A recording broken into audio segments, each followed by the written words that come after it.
Hi, I'm Linda Matthews, and in this video I'll be showing you how to make a creative, nature-themed, stitched mixed media collage.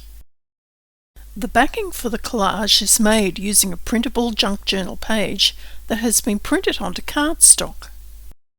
The cardstock backing makes a durable foundation that's strong enough to support the stitching. These types of stitch collages are fun and easy to make.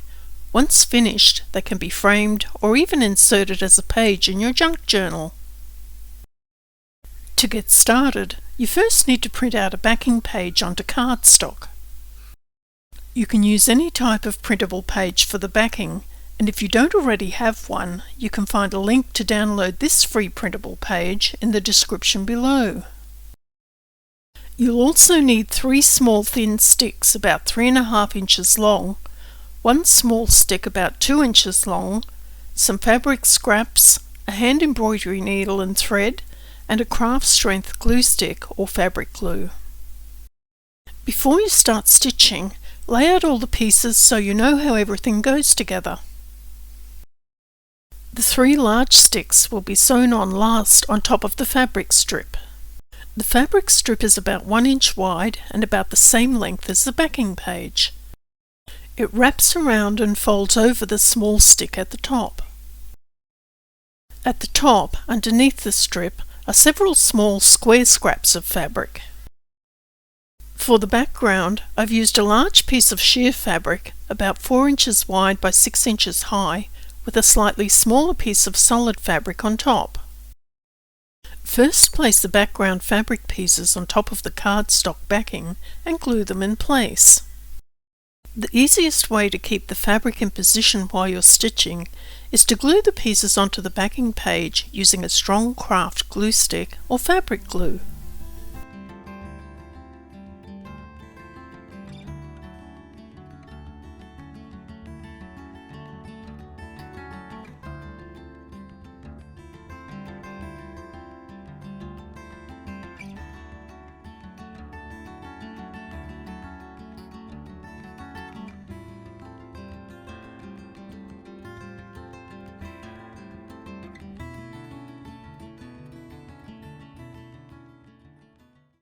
With the background fabric positioned, center the small fabric squares along the top and glue them in place.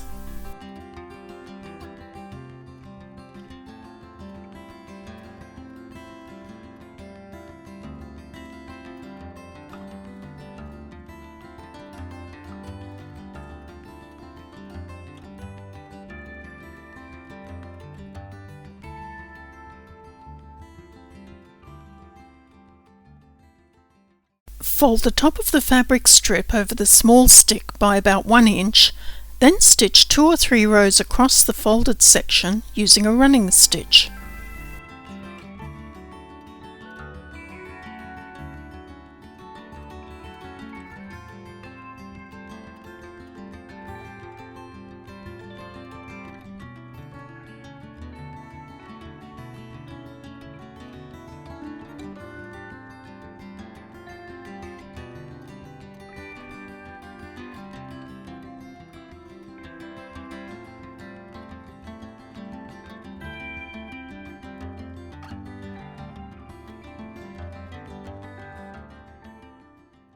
I like to leave my thread ends loose, but you can tie them off if you prefer.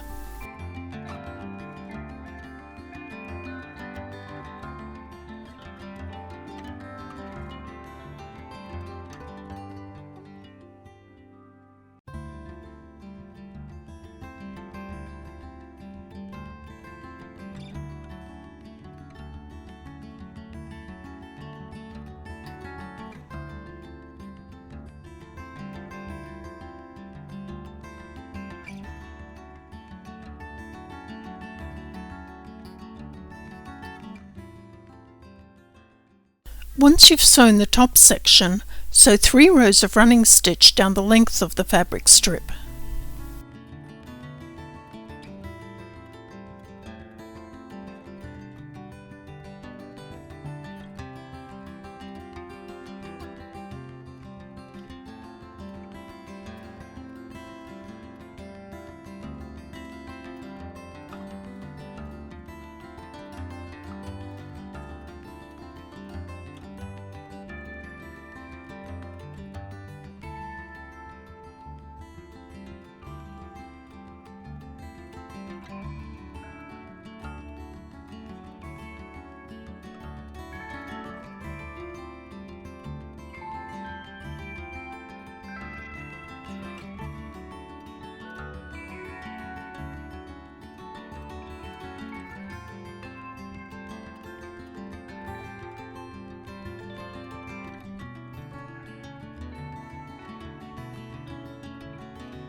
Once the fabric strip is stitched, insert the small stick into the folded section and position along the top of the fabric squares.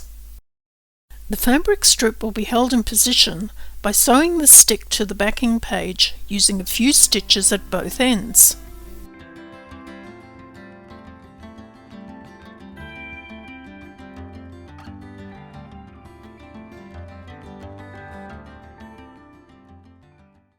Position the needle where the first stitch should be made, close to the stick near the end. Push the needle through the backing page to make a hole.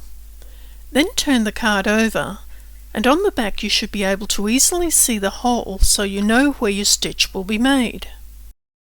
Hand sewing on cardstock can be tricky because paper is not flexible like fabric, so it can be challenging to know how and where to position the stitches. This problem can be solved by piercing holes through the cardstock from the front where you can see where the stitches need to be made, and then using those holes as a stitch guide. Using this method of punching a hole from the front to the back, you can easily see where the stitches should be positioned.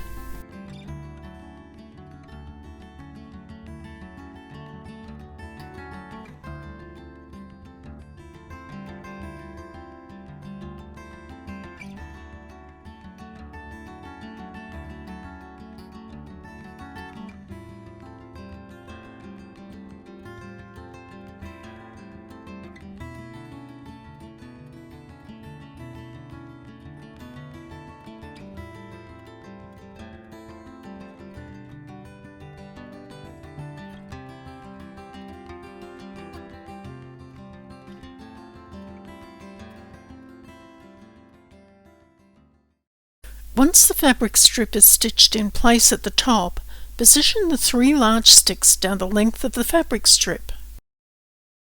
When you're happy with the placement, stitch each of the sticks into position in the same way as for the stick on the top section.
Thanks for watching, and if you enjoyed this tutorial, be sure to subscribe to my YouTube channel and also visit my website where you'll find free tutorials and printables for creative journaling.